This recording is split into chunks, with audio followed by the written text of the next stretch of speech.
on. Good afternoon, family. It's the 7th of September 2020, and you're tuned into Kemet of the Stop the Silence campaign. And Sister Samantha, also known as Warrior Queen, the founder of Sickle Cell Pause.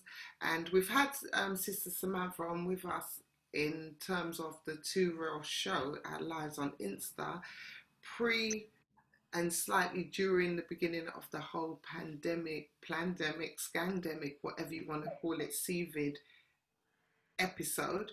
And we just wanted her now to update us on how the whole thing is going in terms of our sickle cell community. And when I say our sickle cell community, just because we haven't got sickle cell, it doesn't mean it's not us, because we are each other. So I don't separate myself from what our people are going through. So welcome, Sister Samantha, Warrior Queen. Thank you. It's again, it's always a pleasure to be on the Two Real platform. Oh, bless you.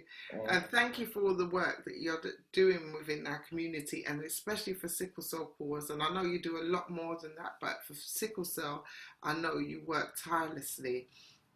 First and foremost, again, how have you been? Okay, to be, so this is a question like, as you know, to yourself, yesterday I couldn't even get up out of bed, and I want to say it out loud. I know you don't want me to, but I'm going to say publicly, thank you. Thank you for bringing me round a meal yesterday, Oh, cooking dinner and bringing it to my door, because my family were out. I was really meant to have been out with them, but I couldn't get out of bed. I mean, they're used to me having, bad days, and it wasn't that bad that they needed, that they had to be, but I just couldn't get out of bed, so I was managing my pain, and but I wasn't able to cook, so I knew I had to wait until my daughter came in to cook, something for me to eat. And then just by you messaging me and having a conversation, and then all of a sudden you're at my door with a hot plate of, pilau. It was delicious. I know it's a Trinidadian dish, but it was delicious, and it took me through, you know, um, oh, don't even mention that. I'm I here just to want to say serve. thank you. And it's like support like that, I mean, I do it in the community for the other sickle cell patients, cook Yeah, and bring, but because I'm so far out, I don't receive that from, yeah. my sickle cell peers. But having you in the community, where we live, Mm. and receiving that for myself, I'm eating it with tears coming down my eyes, and it was so delicious. I'm just so grateful. I do feel, I feel blessed, really truthfully that, thank you. Well, we're blessed to know you, and we should be taking care of you because the amount of work you're doing within the community. And I know, well, I don't know, but I can only imagine and empathize with the amount of pain, because I've had a lot of sickle cell friends and a couple of family members that's passed as well, not during this time when we were growing up. Yeah. And I know the amount of pain what they used to go through, and it's not easy. So for you to keep on keeping on, what I do is nothing compared to that, because I'm fitting well, really. But to be in that, no matter what amount of pain you're in, and like I said, we can't imagine the type of pain, and you just keep on going, you keep on fighting, you keep on doing. A real warrior. Well, I'm not going to say too much about that because I might make myself cry. Just wanted to ask you, from our recent conversations with you and updates, what can you update us on now in terms of what's going on in sickle cell now that we're going through the whole pandemic for 9 months almost? How Yeah. is the sickle cell community coping? What's been going on? Okay, well, you remember, like, obviously when I came on, last week, our time ran out, so I didn't get to touch Yes. on certain issues. But prior to that, when I came in May, just at the beginning of the pandemic, and I was explaining that we've been fighting for our centre that they had removed from us, which has been our centre for 30 plus years, and it's the only sickle cell centre in the whole of the UK, purposely built. And also that they had removed a lot of our specialist care. They've taken away our specialist ward.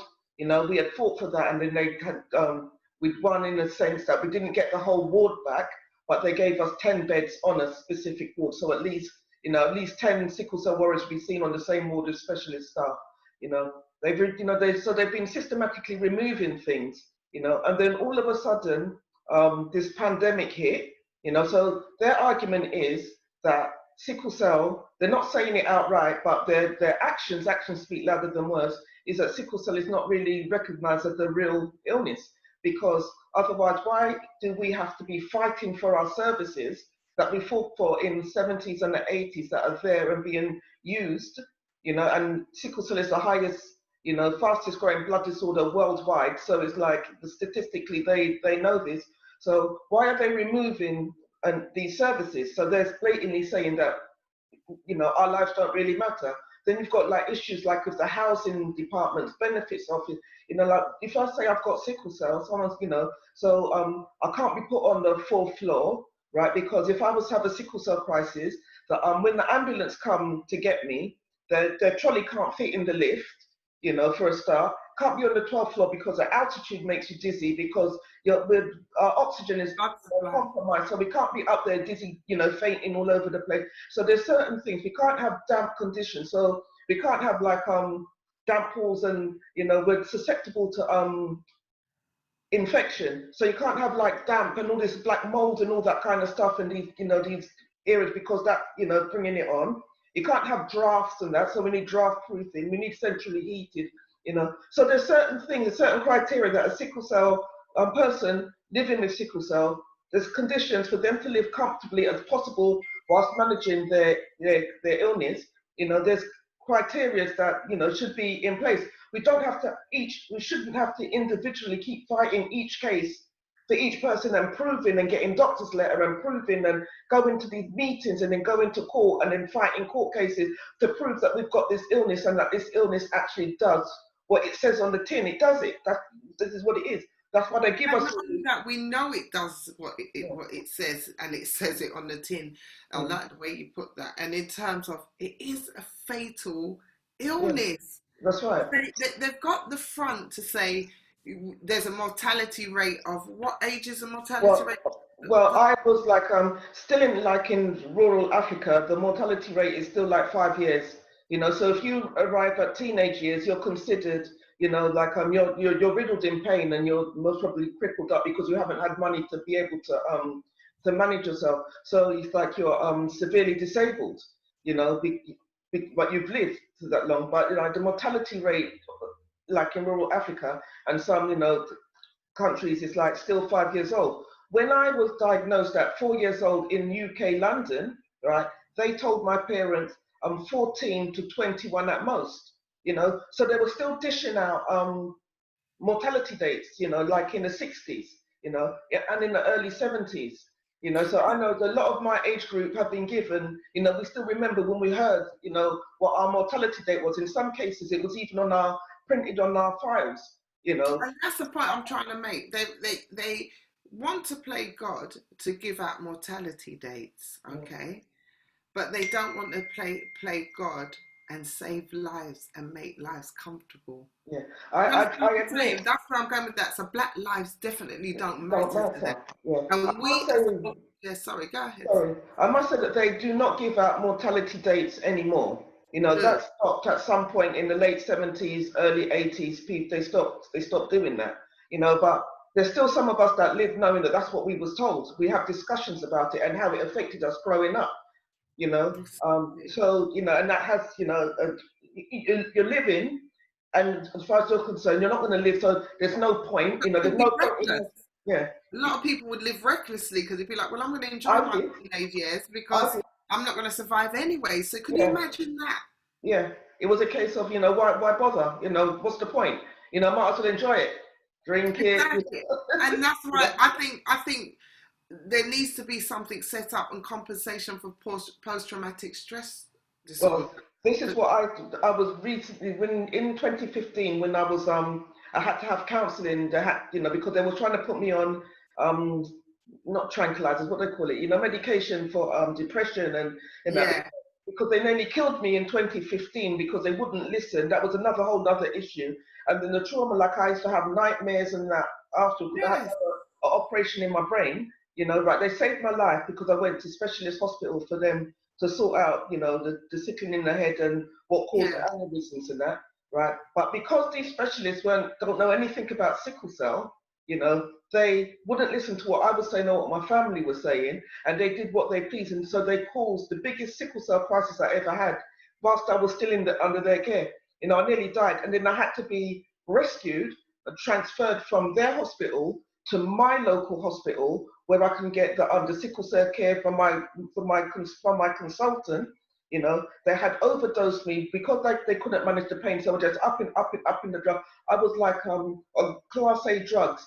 You know, they had to wean me off it. I was like, Yeah, of course, because it's highly addictive. They're highly addictive, so you yeah. have to get weaned off it. And because they wouldn't listen, they were giving me more and more and more of these drugs before they, you know, did what we had, you know, asked them to do. I mean, I was told that I should have sued them, but you know, when you're just so grateful that you're still alive and you're coming to terms with it, and then I had to have the counselling, and that counsellor told me that what I live with is post-traumatic stress syndrome, Yeah, and that stems from my childhood, and that's yeah, why I started writing my book, because they said that you need to write things yeah, down, you know, yeah. to get it out, because there's a lot of things in there. I'm surprised that my counsellor didn't need counselling himself by the time I'd finished with it, you know, but I didn't even realise that so much things were so deep in, Exactly. you know, because of the treatment of living life as a sickle cell patient. But going on to like when we was in May, when I came onto your show and I was talking about like them removing all our services, you know, and we're fighting for it, and then all of a sudden, you know, even in February we was having a big discussion about our centre with our petition. There's how many signatures on it, you know, for our centre, and then all of a sudden in March, right after the news has told us about a pandemic and everybody's buying toilet roll and spaghetti, all of a sudden they're sending out information, and sickle cell is at the top of the vulnerable list. We have never been in the list. We've never been recognised as vulnerable. So how all of a sudden we're even at the top of the vulnerable list? I said, wait, this don't look right. This doesn't look Exactly. right. You know, so when they start doing their testing and that, they're coming for us. I know this Yeah, because I was one of their guinea pigs from in the 60s and the 70s when they were doing their drug trials, not for sickle cell, for different things. They will put it through the sickle cell patient's body. You know, I only learned this in my 30s that that's what they were doing, putting us through these drug trials without permission. We didn't know. We were thinking that they were looking after us.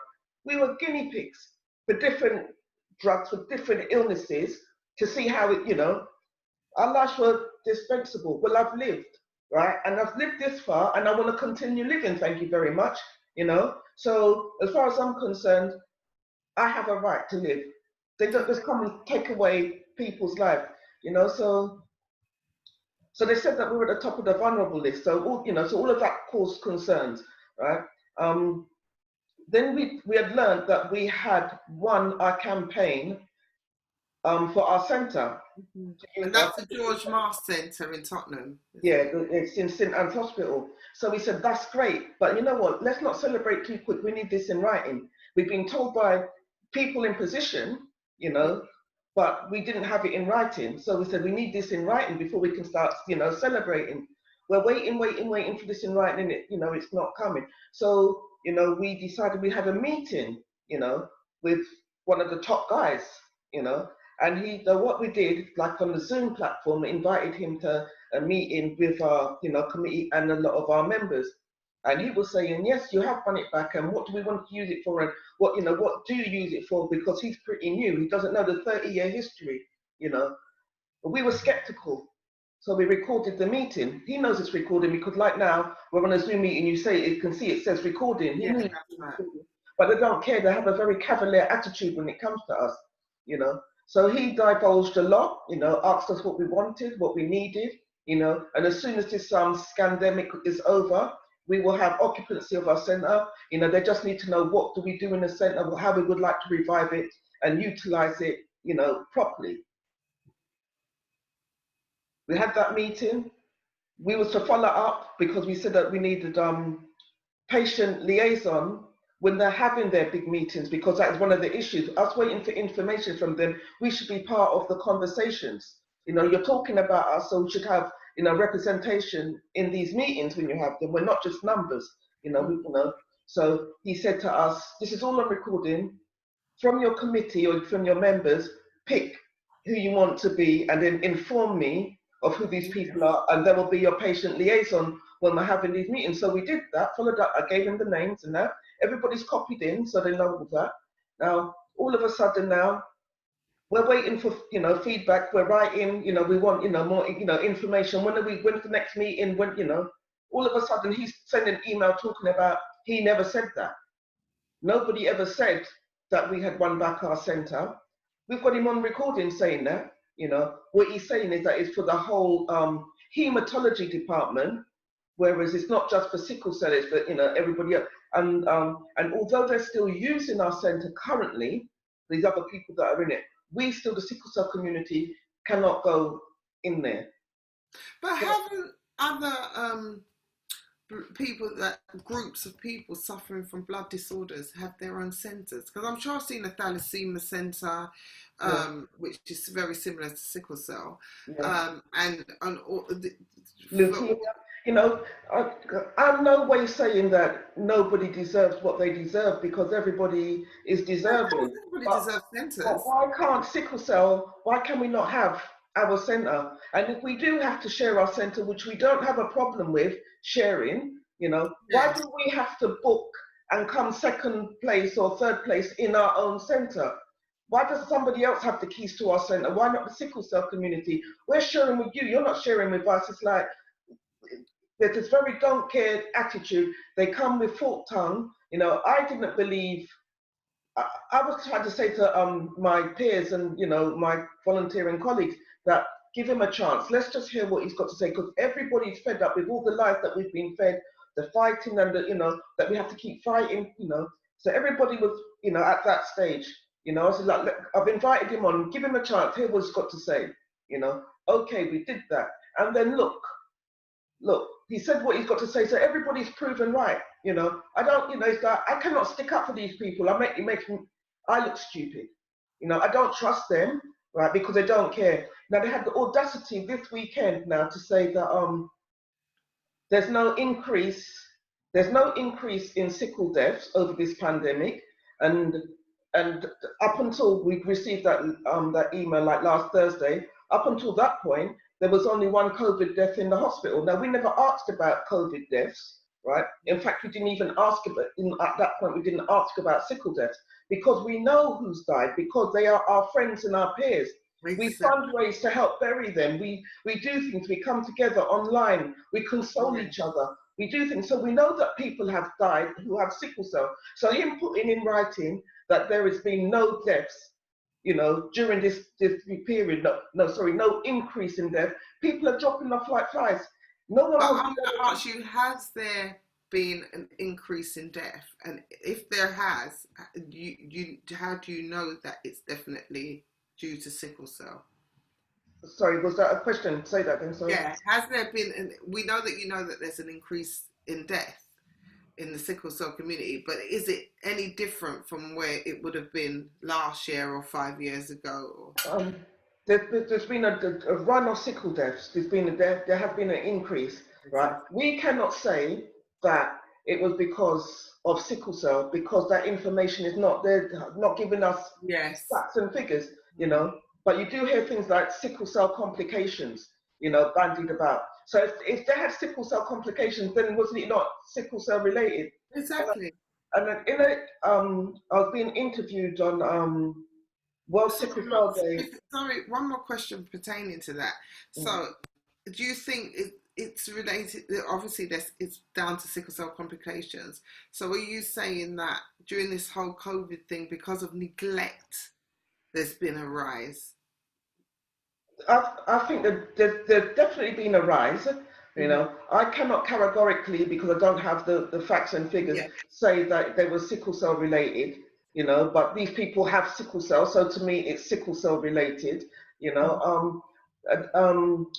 don't have the facts and figures, so I can't give you a percentage. But that is something. Since we had our meeting on Saturday, our committee is looking into getting facts and figures of this. But the thing is, they're lying. And before COVID, really had kicked off, one of the things that we were fighting for was like the information, because like our point of argument is that our services are removed and things like that is because on a whole, people don't know the severity of what sickle cell is. So they don't know that it's so it's a case of, okay, well, they don't really need that because it's, and the reason is because when people die that have sickle cell, now sickle cell triggers like other illnesses, Yeah. strokes and aneurysm. Kidney failure, failure. So when people were dying who have sickle cell, they weren't saying it was sickle cell related. They were saying they died of a stroke, they had a heart attack, right? So there was no figures to correlate these,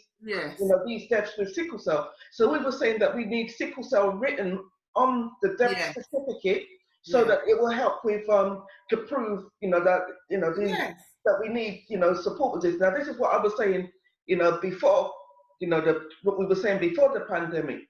Now it's a case of they're saying that it's like the complete opposite. Where no figures are being, because sickle cell is not being mentioned. Now they're saying it's not related to sickle cell. They're categorically saying it wasn't, but nobody's putting sickle cell on death certificates, So information is like they're purposely playing with information. Like when they put up, like with like during this pandemic, if somebody died of a heart attack that didn't have sickle cell, but they died of a heart attack, everything was, COVID. Yes, No matter what you died for, they put, and that way they up the figures of the COVID. Right. All we're asking is some truth and honesty. Is that when somebody has sickle cell and they pass away, have sickle cell on their death certificate, right? Because but you see the imbalance there. When it's COVID, even if it's not COVID related, they was told to put COVID because it helps their finances, and they'll put more resources to whatever they want to spend it on. When it's sickle cell, they don't put sickle cell, but relate it to everything else. So the resources are kept down. Yes, and that's why, so we're fighting for something that generally these people in power that have no understanding, no empathy, no knowledge of sickle cell, first, there's no great deaths, there's no, great need, because the figures are not saying, and these figures I'm saying is purposely not used, not collated, not, and that was what we were saying prior, and I think that it should, all sickle deaths should have sickle on the on death certificates, because a heart attack could be caused by you having sickle cell. You didn't get a blood flow to your heart. It's a blockage. Your heart attacks you. You have a brain tumor. Aneurysms. The blood is not flowing. You have a stroke. All of these conditions are prevalent in sickle cell patients. So if I have a heart attack, it's sickle cell related. It's because the sickle cell, because I'm eating healthily, I exercise, I'm doing it, So what caused the heart attack? It's because I've got sickle cell, Yes. So I mean, I know it's a lot. It is a lot, and all you viewers out there that will be seeing this, I would really like to ask you at this time, get on board with sickle cell cause. Anybody that who's a solicitor, who's into, maybe even phlebotomists, hematologists, doctors, get involved, please. And any of you who's suffering from sickle cell, please contact Sickle Cell Cause, which some information will come out later, because we have to get behind this. We shouldn't be treated differently in every single area of society, and this is proof. This is another area where we're treated differently. And Black Lives Matter, where are you when it comes to Sickle Cell Cause, where it's showing Black lives does not matter? And it's very, very evident, extremely evident. So I would like you guys to actually have a talk with Sickle Cell Cause, like we are. We've Stop the Silence is having a talk with Sickle Cell Cause, and contact Sister Samantha. LBC, that likes to speak about every issue going, contact Sister Samantha of Sickle Cell Cause and have the discussion with her. Even get some of your NHS directors on LBC with Sister Samantha and have the discussion. BBC, all of you. Not just our community, it needs to be out there in the wider community. And all of you who are supposedly supportive and integrationists and so forth, where are you now? Where's your voice now? Please get involved. Yeah. So on the last point, Sister Samantha, was the lack of information, which is difficult, will be very difficult for sickle cell course to collect and collate the statistics and data. And as you had said before, due to the Freedoms of Informations Act, but there must, I would suggest maybe speaking to um, a lawyer or some kind of law Yeah. firm to see where you can get that information, because you need it. It's imperative that you have it and take control of that, you Yeah. know, move And forward. the And I thing know is, you're probably in the process of doing that. well, the thing is, what the issue is money, and people need to be paid for their services. Right now, we need, sickle cell community needs to help themselves. Like when we're asking for support from these bodies of people that are supposed to be supporting us, not the services we want, the bodies of, Yeah, it's like we service a vast amount of people. There's a lot of individuals with sickle cell or sickle cell related issues that sickle cell cause supports and helps with our services. We're all volunteers, you know. But unless people register to show that they are a member of sickle cell cause, I don't know why people don't want to register, but they want the help. They want the yeah, help over the phone. They want the support, But you need to register so that we can say, look, we have this amount of people that we're looking after, that we're servicing. So there is a need for the support that we're saying that we need, that we're asking for. So we need like sickle cell warriors to actually and you don't have to be a warrior to be a member of, but it just shows that there is a need just by being a member and being updated with what's going on in the sickle cell community. Now, as I said, that we've had like many deaths, especially like the last say month. It's been horrible. We're now in sickle cell awareness month, September. We had our first open house on Saturday, and what was originally booked didn't happen because we had to ask what was meant to be on week 3. We had to bring it forward to week 1, which is sorry, Sister yeah. Samantha, what is an open house? Sorry. What is an open house? You said you had your first open Oh, house. For those listening, what can you just tell us what it is, okay. please? So open house is when we have an open meeting. We used to do it in the George Marsh Centre, and sickle cell warriors come, and people that are affected with sickle cell and the whole community. Everybody's welcome to come, Yeah, and we have a subject matter. So it's just a meeting, but it's like yeah. open for everybody. And we now do it online. You Okay. know, we used to do it online before as well, like in the winter months, because we don't meet up in the winter months because not Yeah. everybody can come out. So open house means like all inclusive, meeting. So our first open house meeting for September, which is Sickle Cell Awareness Month, had to be rearranged, and we had to have what was booked for week 3, which is our counsellor. He's a sickle cell warrior himself, and he trained to be a counsellor because of the need. Now he's qualified years ago, and he was going to do a talk for us in week 3, but we had to bring him forward for anxiety, trauma, and depression counselling and bereavement counselling, you know, because everybody's in mourning. We've got most of the sickle cell warriors that need to go into hospital are scared to go into hospital. The Yeah. fear of not coming out, you don't know what you're going to be injected with. And it's because of things, the information that we share, people, experiences that they share in our groups, our WhatsApp groups, personal experience. So everybody's fearful. And then when you see people, dying, people that you grew up with, that you were laughing and joking with yesterday, and all of a sudden, that person's gone, and then you're being told that it wasn't sickle cell. They're quick to say it wasn't sickle cell related, but they're not quick to tell you what it actually was. They have a lot of information that they don't know, but they do know that it's what it isn't. And I've got people in hospital currently, that they message. We do peer-to-peer counselling. We speak to each other to keep each other sane, and have to advise people like when you go into hospital, ask the doctor what it is that he's giving you and record what he's saying. Ask him for the name of what he's injecting you with, because because we're so accustomed to taking medications and injections, they can be giving you anything, and you just assume it is what you're accustomed to. Yeah. So we're not trying to put no fear through people. We're just saying be vigilant, because Yeah. from you're dead, you're dead. There's no coming back from that. you Yeah. know. And we're not saying that we didn't know that our life was that we live with a condition that is life threatening, and so we know that death can happen at any point, but we don't need anybody hurrying up the process, and Exactly. treating us like idiots, in the meantime. Because when we're being told that there's been no, rise in sickle deaths since COVID-19, we're seeing, we're the ones that's, supporting each other, consoling each other. We know these deaths have taken place, you know. So, I mean, like, for instance, I'll give you, for instance, a quick one about one of, because I'm just going to read from a WhatsApp message. I'm not going to mention a name, but I'm going to mention a situation that happened last week with a sickle cell warrior. Gone too far back, hang on.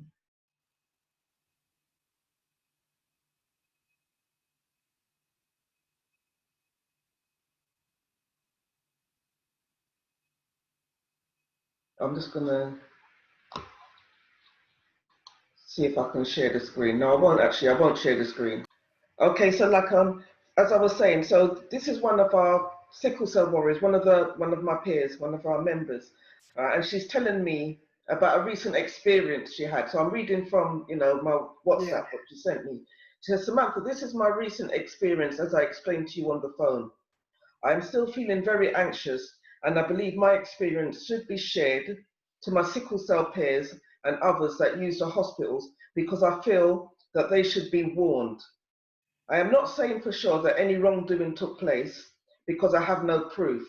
All I can say is that I've been under the hospital for supervision and treatment all my life, and this is the first time I felt fearful and anxious. To begin with, I have sickling in the eyes, which has been managed with yearly appointments. I had my 2020 appointment in February of this year, after which I was signed off until February 2021, as has been my normal procedure for decades. On Sunday, the 23rd of August, I received a voicemail appointment to attend the eye clinic at the hospital for 10 o'clock to come in Thursday. I had already had my appointment months previously and was signed off for the year, having not felt or complained about any changes. So I called the hospital because I wasn't expecting this call. I was told a new appointment had been requested at the eye clinic. I had not requested this, and neither had my consultant, who is a senior consultant and was not there because he was on leave for at least 3 months, I was told on the phone. So basically what she's saying is that she's not requested this appointment. She's already had her appointment pre-COVID-19, and she's been cleared for until the following year, which is something that had been happening for decades with no change. She's not asked for a new appointment, and her consultant hasn't asked her to come in for a new appointment.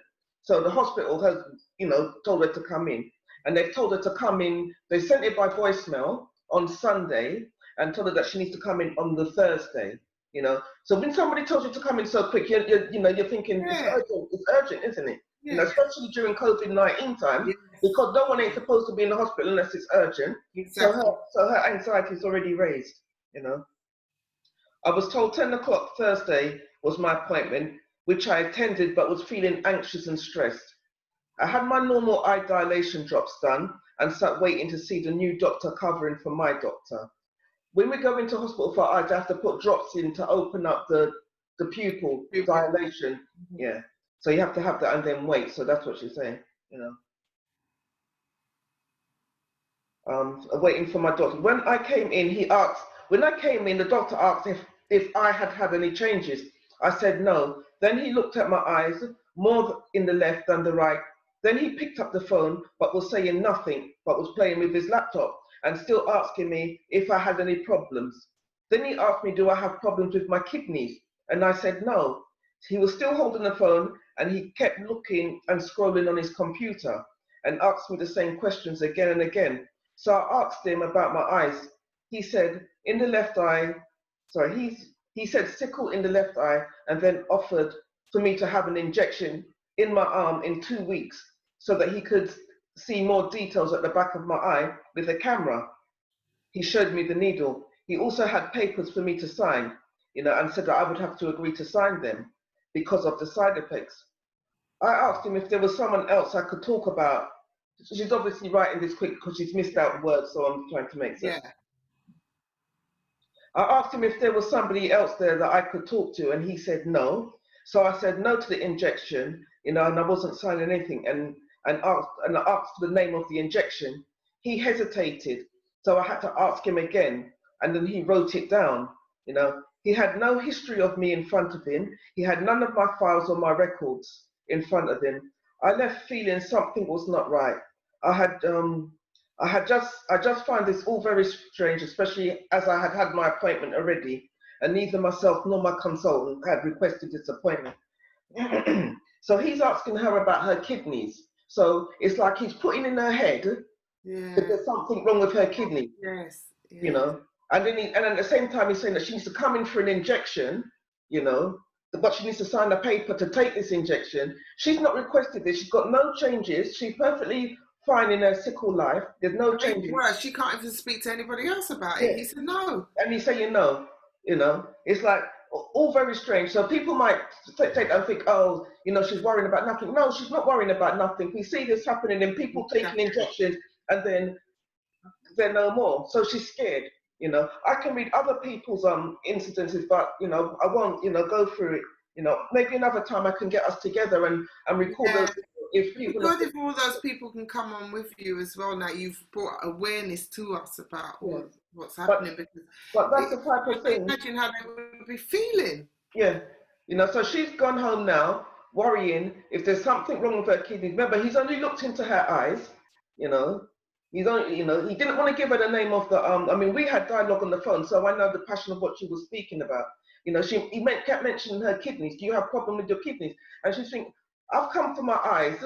I've not requested this appointment. My consultant hasn't requested. He's looked into my eyes. He's got no files, no records on me, and he keeps referring to my kidneys. Now he wants me to sign a piece of paper to tell that I'm going to have an injection. What is all this? You know, no one can't tell me that that doesn't seem strange on a normal day. Very strange. Very, very strange. You know, so Very she's stressed. You know, so I said that she needs to have some kind of representation to someone to actually, you know, write to the doctor on her behalf, you know, legally, for him to explain exactly what that consultation was about, because her consultant isn't even there and he didn't request it, you know. So who is that stranger sitting in his chair, you know? exactly. And somebody needs to find that out. So is sickle Yeah. cell cause going Yeah, ahead? we're looking into that, you know. But what we really do need is like when we do have volunteers, it's like it's a lot of work, and like as I say, where people are passing away, a lot of our volunteers are actual sickle cell warriors, and like we're stressed, we're ill, like the weather doesn't help during this time. Plus we've got like the current issues, you know, everybody's traumatized. We've got a lot of people whose funerals still haven't even happened yet, you know, so we're, you know, dealing with that. So we really do need like able-bodied volunteers, and Yeah. we do like especially like in the legal field, you know, and administration, you know. So, Sister Samantha, tell the people now, because this will be circulated, what you want. What Um, would be the greatest need? We know that a lot of the sickle cell warriors, people suffering from sickle cell, are taking up the fight themselves, and they're not well enough to do that 99% of the time. You soldier it through, even with all your pain. I've seen you do it tirelessly just to keep it going. So, yeah, and what do you want my able-bodied people to do? Tell them. They're going to all see this. Tell them. Yeah, and I have to just say that my family is not very happy with me at the moment, because as far as I'm concerned, they said somebody else needs to take the reign, and I actually agree. I'm happy to hand over, you know, if somebody would just step up and say like, you know, but if I stopped, and many of, you know, people that work closely, if we stopped, it will all stop, you know, Yeah. because we have no one to message and say these, you know, people will be on their own, you know, not Yeah. knowing what to do, have no support, no empathy. So we can't stop. So all we're saying is like, please support us, you know, if you've got, you know, a skill, you know, if you're qualified and you're, you know, that you can help us, even if you're not qualified, you know, just hands on, you know, with admin. I've got piles and piles of, you know, people have even volunteered. I haven't even been able to address them registering to volunteer because there's other things I'm getting Yeah. on with, you know, it's like, please help with admin. We really do need some kind of legal assistance. You know, we need to up our game, our governance, because we cannot rely on sickle cell warriors to do the work. You know, so we need to, you know, change some structural, you know, in our background, in our back office, because we need more able-bodied. So we may have to be looking at charitable status or something, because we cannot rely on peer-to-peer support, because then they're winning, because we're dying out, and nothing's going to be happening for the future generations, Yes, exactly. Um, so yeah. well, I hope you've heard that call to action, people watching this video, and not only just heard it, but I hope that you would be proactive and act upon it. Now, September, Sickle Cell Month. What are all the good things happening for Sickle Cell Month before we Okay, come yeah, to a so close? we did. I think that I'm so proud to be part of Sickle Cell Cause, and I'm so proud of the works that we do. So this we've got a very busy month. I'm a bit unprepared today because I'm just unprepared. But let me see if I can go from memory. We have as I said, we need, like, every month, every Sickle Cell Awareness Month, I believe that we're preaching to the congregation or preaching to the choir. Everybody knows, the people that we're talking to don't already know what sickle cell is. We need to go out further afield. If we really want the support, we need to go out there and let it be known. As you mentioned earlier, LBC, these places need to know what sickle cell is, you know.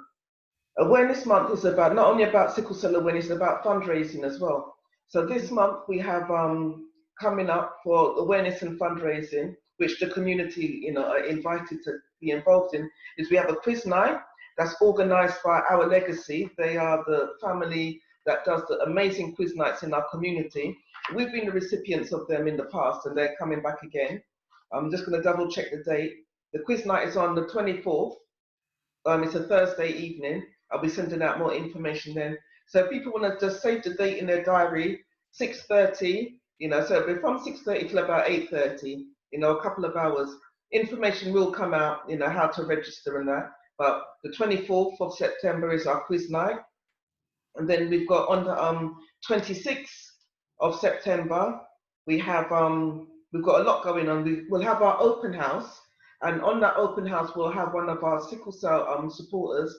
He's affected with sickle cell, and he does benefits, how to effectively claim benefits. So it saves us from having to do individual cases. So what he's going to do is, like, show how to answer these questions, because when you get these forms, these thick forms like that, to claim for benefits, like PIP and things like that, they're sort of like trick questions, and they trip you up, and then they answer the question later on in a different way, So it's like it's some game playing. That is why most people are refused their benefits and have to keep, So he's going to take us through how to do an effective, it's not 100%, but it's, gives us ideas. So he'll be speaking at our open house, and that's from 1 o'clock. Later on that evening, we're going to be having a concert, and it's going to be an opera concert, And then I was actually surprised, I think I said it the other day, that how many black people sing opera. I didn't know. There's quite a few. Yeah, and I was, I always associated, opera with the upper classes, don't you know what? But they normally are upper class black people. Yeah, that's where they teach it from. Yeah, but anyway, They take it from us. Exactly, So everything I sort of like, when I learn something, I also, when you look into things, you always realize and you learn that it actually came from us. Everything that happens, it actually came from us. It's like everything came from us, But yeah, so we'll be having an opera concert, and I know that there'll be raffle prizes and plus an awareness talk, a short awareness talk in the middle of it. But so we're gonna have different singers singing opera. What else? I'll be sharing information, and I'll share it like on the Two Real platform and the Stop the Silence platform. So every Saturday, 1 o'clock is open house, 1 o'clock till 3 o'clock, different discussions. I'll keep you guys updated. Great. So we're doing quite a bit, as well as the everyday stuff. Okay, so is there anything else that you'd want people to know or hear? And obviously you're going to put the information alongside this so that people can get in contact with you, because I'm sure there's going to be a lot of people that wants to jump on board, and of all races. I do Yeah, believe all races would want of to jump course. on board because it is a humanitarian issue, and we all need to fight the good fight, as they say, if we really are about all lives matter. We know we say Black Lives Matter, but when we say that, people say, well, all lives matter. So if it's really about all lives matter, this is a part of a race that hasn't seemed to matter to anybody. So make it matter now and get on board, guys. So is there anything else that you'd like to say? Yeah, I would like to say like I received information that the Gambia is now open back up. That Oh, wow. yeah, that people can start visiting the Gambia again. Like so now, like as long as you've been tested and you test negative to COVID-19, as long as you've got that certificate that is no older than 72 hours old, when you go to the Gambia, they won't quarantine you, you know, Okay, and you won't be subjected to another test, you know. okay. So I'm looking forward to going to the Gambia hopefully next month or November because I didn't What get to about go that last test year. though? In your thing and up your nose? Yeah, I don't know what the test involves, you see. So, but I'm going to be looking into it. But I need to go to the Gambia. We've got so Got many a lot of sickle cell work doing out warriors. there. You've got a lot of work and people relying on you out there. It's Yeah, lives to save out there. So it's imperative that you go. And yeah. another thing, guys, Sister Samantha, who's the founder of Sickle Cell Cause, that does so much work for our people, and alongside her daughter Leanne, and they go to who's the not the director. She's not the project coordinator. I can't remember what she is for Sickle Who's Cell. that? Leanne. Yeah, she's the Yeah, director. yeah. She's our current chair, and she's our Fantastic. family welfare manager as She's well. current chair and family welfare, and they go off their own back to go to the Gambia and save lives out there because the children that has sickle cell, like we was told, the life expectancy is only 5 years old, and we know they can survive out there. So they take it upon themselves to educate the families, help the families, and so forth. They shouldn't be paying for their own flights and accommodation. They shouldn't be doing it. We should be paying for that for them. Anybody that's doing the work, they don't get paid for the things they do. They do the philanthropy work for anybody and everybody so that they can do what's right. So we need to be doing things where we're giving them their flight money, their accommodation money. We have to, that's the least we should be doing, the least. So anybody that Yeah. wants to support in that area as well, please. Yeah. Come along. We Samantha, please. Thank you for saying that. I mean, we do when we go out there, we do make sure it's like a holiday for us. Anyway, we're out there in the sunshine. I benefit from the being Yeah, around, you know, my people, the food, you know, the sunshine, everything. So to me, it's like a working holiday, but I do benefit from it. And we, you know, like we bought land out there. We're planning on building our centre, which you know because we use Gift Genius to create an oh yes, can income. you tell us a bit Yeah, about Gift Genius, please? Which yeah. I'm a member of, and I need to get back on track. Yeah, But it's the Gift best Genius. thing, though. Yeah, it's a great opportunity of creating wealth, you know, and it's open for anybody. But like you know, my team, we're about you know nation building and creating wealth to benefit you know ourselves, you know. So I do have a team in the Gambia, a Gift Genius team in the Gambia, you know, but they really do need direction. It's like it's difficult to do, you know, to across for such a long time. So they was waiting for us to come and do another presentation, you know, but we couldn't go last year because of Mr. Thomas Crook and that fiasco, you know. So, but Gift Genius is doing very well in it, and you'd be surprised how much it grew during the pandemic because people needed money, you Yeah, know. So, but that's a private thing. It's like when you create your income, that is for you to do what you want with it. You know, if people want to donate to us, we appreciate. You know, but I would just say to people that they need to look at creating personal wealth because the reason why people can take the piss out of us is because we have no money, we yeah, have no yeah, wealth. It's all right having money, but we need wealth. We need to be yes, wealthy, and we yes, need to be wealthy together. And yes, Gift Genius is our program of creating wealth, you know, and sharing skills, you know, with each other and taking it to, you know, to help others. And that's what I use my Gift Genius money, my personal money. So that's why I pay for my flight and that. But as you said, yes, I am going out there. We're doing, you know, real works. But I do ask the community to help when we needed extra money for like medicines for certain, children. I can't afford it. I've got my own family, looking after. And our community does support, but it would be even better if they were creating their own wealth. It's better to create £100 for yourself and give 20, rather than having to keep begging for the £20 and and you're Well, left with like nothing. they say, give a man a fish, he feeds himself for a day. Teach him to fish, he feeds his family for a lifetime. Exactly. And that is why Gift Genius is so, it's doing so well, like in Nigeria and the Gambia and now South Africa, in the African countries, because they understand the village mentality of everybody help I each want other to, and yeah, bridge together. yeah, Yeah. But in the Western world, it's a bit more difficult because people are so single-minded. minded.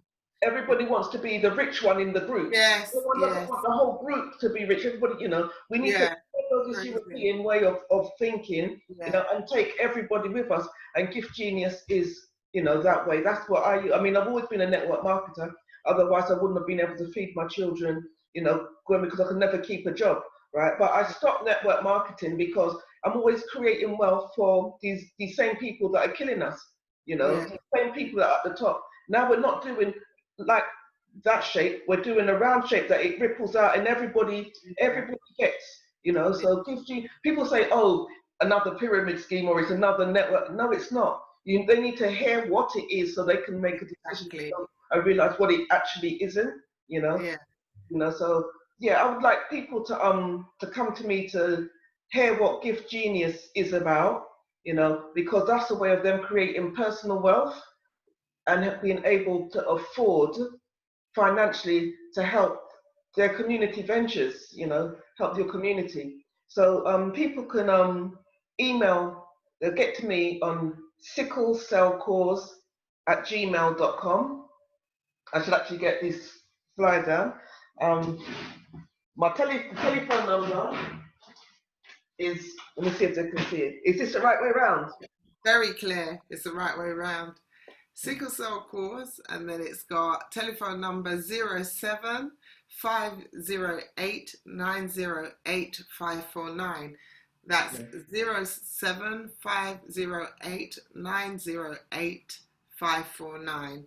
Yeah, and as I am the main person doing the administration, if anybody wants to know about Gift Genius as well, they can email me at Sickle Cell Cause, and then I could forward them to my other email, my Gift Genius email, because we deserve wealth, and with wealth, we are able to help others. We wouldn't have been able to buy all those medicines and stuff to send to the Gambia and to send to Nigeria to help our sickle cell warriors if we didn't have it ourselves to send. You can't give what you haven't got.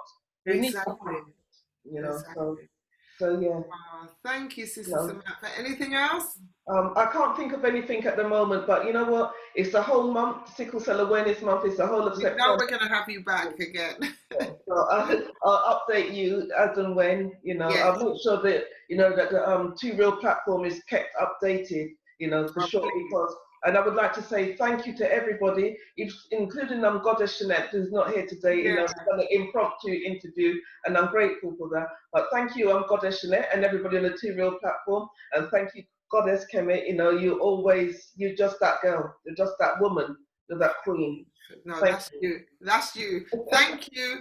And No, keep thank on you. doing what you're doing and not at your own health and not at your own detriment. I know you say, well, you do it because there's a plight for everyone, but sometimes you have to take time out, sis, and heal yourself, get well. I do admit to now, like I am starting to feel it, and I need to rest back. I've got grandchildren. I need my time with my family. I need to slow it down, and I think I've done.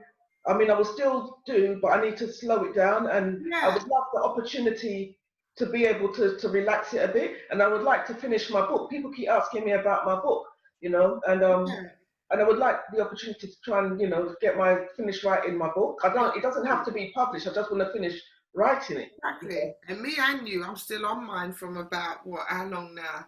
Mm. 24 years.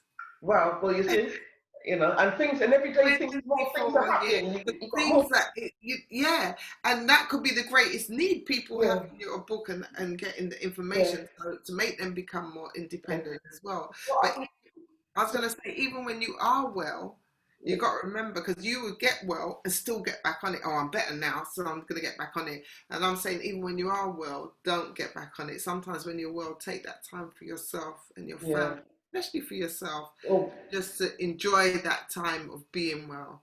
Thank you. I will. What you just said there, my son was saying is like, when you feel well, you use up all your well energy, give everybody else, and then we just get you when you only stop when you're sick. You know. Exactly. You I'm have starting to listen to my children, because you know what? My children love me. They care about me. They're caring for my well-being, and I'll be a fool not to listen to those who love and care for me. You know. And we do too, Sister Samantha. We're not gonna, we can't, we will never cope if anything happens to you. So we need you when you're well to just enjoy your wellness. Okay. So that's what I want you to promise that you're going to do from now on. When you're well, I will. your well time for you. When you're ill and you might feel a little bit better, then do a little bit of what you have to do. But when you're well, start enjoying that time. I will. I will. I'm on that. I'm at that level in my mind now. Let other people take up the baton. And that's what I'm asking.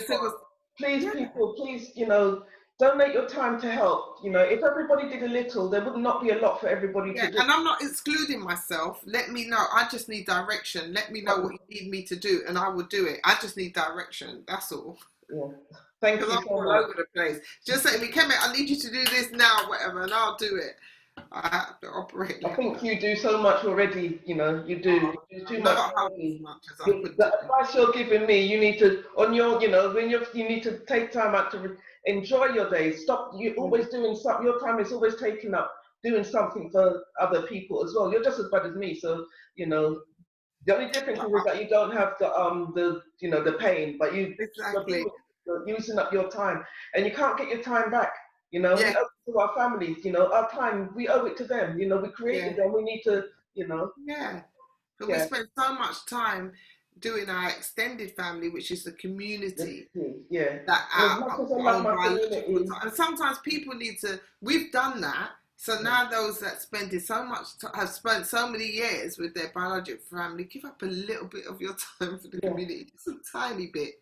That would be great. It needs to reverse a little bit. For sure. Not stop, but just reverse, because the work still needs to get done. All right, my darling. Thank you so much. Always a pleasure to speak to you. Always, always, always. So we're going to get the information circulated, and hopefully people will take every little bit of heed what you said. Well, not even a little. It was a great lot of heed I want them to take, so they can just take action, be proactive, not just hear it and be like, oh yeah, it's true. We know it's true. So just be proactive. We want people to act upon it. Doesn't matter what race you are or anything. We just need you to act on it now, because it's very, very serious, and it's a serious disease. They need help. We need help. So please just jump on it. You've got Sister Samantha's details. Contact her ASAP. Thank you very much. I'm going to be getting prepared for tonight's show now. Yes, that's true. Yeah. Okay. Thank you again for having me. See you soon. Thank you, everybody. Love everybody. Take care. Yeah, bye.